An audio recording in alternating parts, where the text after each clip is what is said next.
Hello everyone, সকলোকে নমস্কাৰ জনাই ৰিতিপা লাইফষ্টাইলৰ অন্যটা ভিডিঅ'লৈ আপোনালোক সকলোকে স্বাগতম জনাইছো। আশা কৰো আপোনালোক সকলোৱে ভালে আছে আৰু সুস্থ হৈ থাকক। আমি কুশলে আছো। এতিয়া যেহেতু বহুত গৰম পৰিছে, মই পিছফালে আছো আৰু এইফালে আপোনালোকে দেখা পাইছে গছৰ তলত।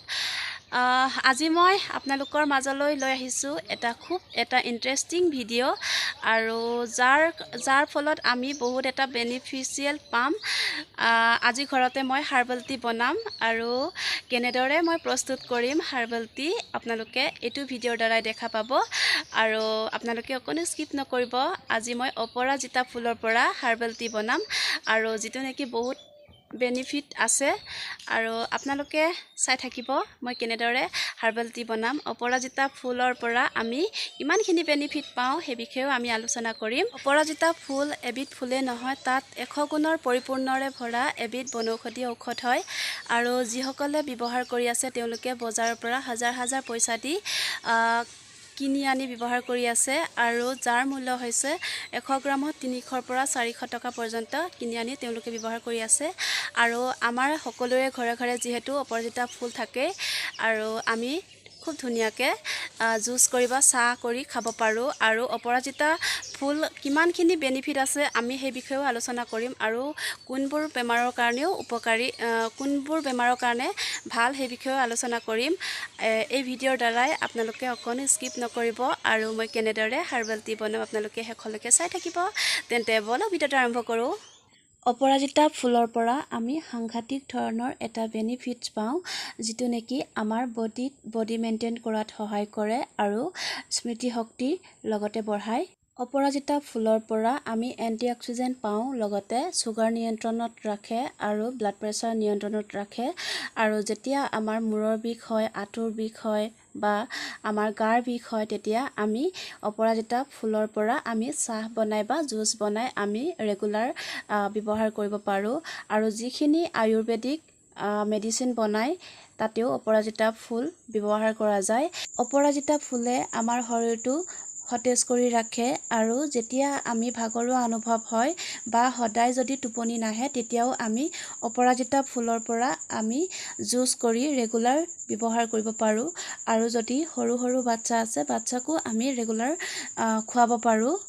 অপৰাজিতা ফুলক ভালদৰে ধুই ৰ'দত শুকুৱাই এটা কণ্টেইনাৰত কণ্টেইন কৰি ৰাখি আমি সদায় চাহৰ দৰে ব্যৱহাৰ কৰিও খাব পাৰোঁ আৰু এই অপৰাজিতা ফুল বা গছজোপা আমাৰ ওচৰে পাজৰে বা আমাৰ সকলোৰে ঘৰত প্ৰায় থাকেই আৰু আমি ইজিলি এনেদৰে ব্যৱহাৰ কৰি খাব পাৰোঁ আৰু এয়া অপৰাজিতা ফুল মই ছিঙি আছোঁ, আমাৰ বাৰীতে আছে আৰু এনেদৰে ফুলপাহ মই ছিঙি আছোঁ যিহেতু বহুত ৰ'দ দিছে আৰু বহুত বেছি এইকেইদিন গৰম পৰিছে আৰু এয়া মই ভালদৰে ছিঙি লোৱা হৈ গৈছে। এইফালে ভালদৰে ছিঙি লোৱা হৈ গৈছে আৰু এয়া মই এনেদৰে বেছি নাপালোঁ। তাৰ পাছত এটা বাটিত পানী লৈ লৈছোঁ। এই ফুলপাহ মই ঠাৰি গুচাই ল'ম। তলৰ যিটো অংশ এইখিনি মই গুচাই লৈছোঁ। তাৰ পাছত ভালদৰে ধুই ল'ব লাগিব, যিহেতু ধূলি বালি সোমাই থাকে বা কিছুমান সৰু পোকো সোমাই থাকিব পাৰে, সেইকাৰণে ভালদৰে ধুই ল'ব লাগিব। অপৰাজিতা ফুলৰ পৰা আমি দুটা টিপছৰ খাব পাৰোঁ। এটা হৈছে আমি চাহ কৰি খাব পাৰোঁ আৰু এটা আমি জুচ কৰি খাব পাৰোঁ। আজি মই আপোনালোকক দুই ধৰণে দেখাব চেষ্টা কৰিম আৰু এয়া ফুলখিনি ভালদৰে ছিঙি মই অলপ সময় তিয়াই ৰাখিম। এতিয়া মই যাওঁ পাকঘৰত গৈ প্ৰথমতে মই চাহখিনি বনাই দেখাম আৰু এয়া মই পানী গৰম হ'ব দিছোঁ। ভিডিঅ'টো অকণমান স্কিপ কৰিছোঁ। তাৰ পাছত এতিয়া মই ফুলপাহখিনি দি ল'ম। দিয়াৰ পাছত ভালদৰে উতলিব দিম।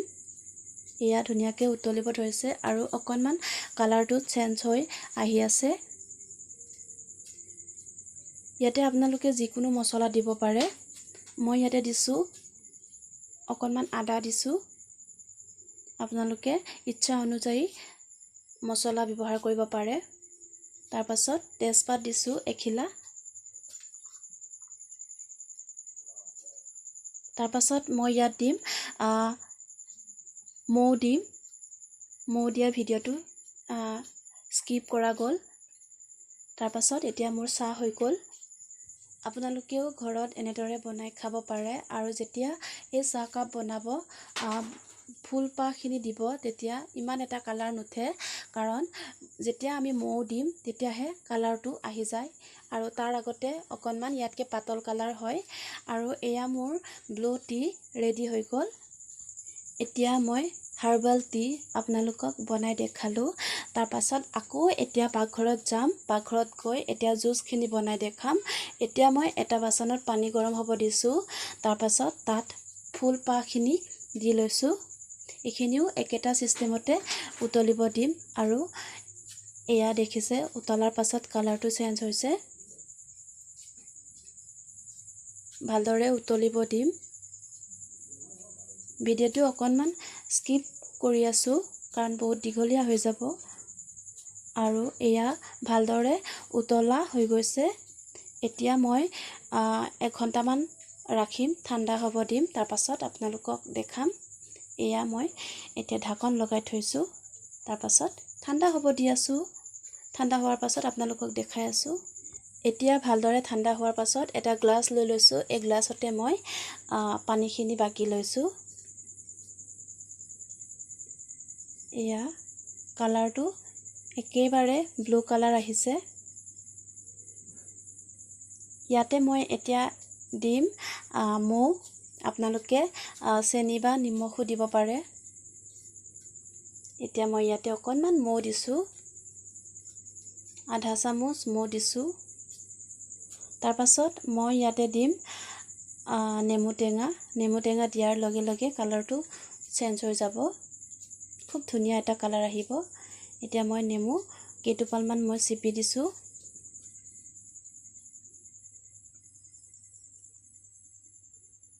ইফালে আপোনালোকে দেখা পাইছে কালাৰটো অকণমান চেঞ্জ হৈ আহিছে আৰু খুব ধুনীয়া এটা কালাৰ আহিছে, চাওকচোন। এতিয়া মই ফ্লেভাৰৰ কাৰণে ইয়াতে মই পদিনা এড কৰিম। আৰু পদিনা আছে আমাৰ ঘৰতে, ঘৰৰ পৰা ছিঙি আনিছোঁ। পদিনাৰ ফ্লেভাৰটো মই বহুত বেছি ভাল পাওঁ। এয়া মই পদিনা দি দিছোঁ। আপোনালোকে ইয়াতে আইচো দিব পাৰে। তাৰ পাছত এয়া মোৰ জুচ ৰেডি হৈ গ'ল। আজি মই আপোনালোকৰ মাজলৈ 2টা টিপছৰ একেবাৰে ইজি প্ৰচেছত মই দেখালোঁ। আৰু এনেকুৱা ভিডিঅ'বোৰ আপোনালোকৰ লগত শ্বেয়াৰ কৰি মই বহুত বেছি সুখী অনুভৱ হওঁ। কাৰণ কিয় এই ভিডিঅ'টো মোৰ নিজৰ কাৰণে বহুত উপকৃত, লগতে আপোনালোকৰো আশা কৰোঁ উপকৃত কৰিব।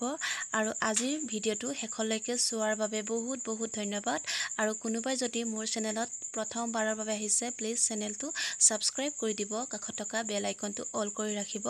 আৰু আহিবলগীয়া ভিডিঅ'বোৰ আপোনালোকে ইজিলি পাই যাব। আজিৰ ভিডিঅ'টো যদি ভাল লাগিছে লাইক শ্বেয়াৰ কৰি দিব। আৰু আজিলৈ বাই বাই।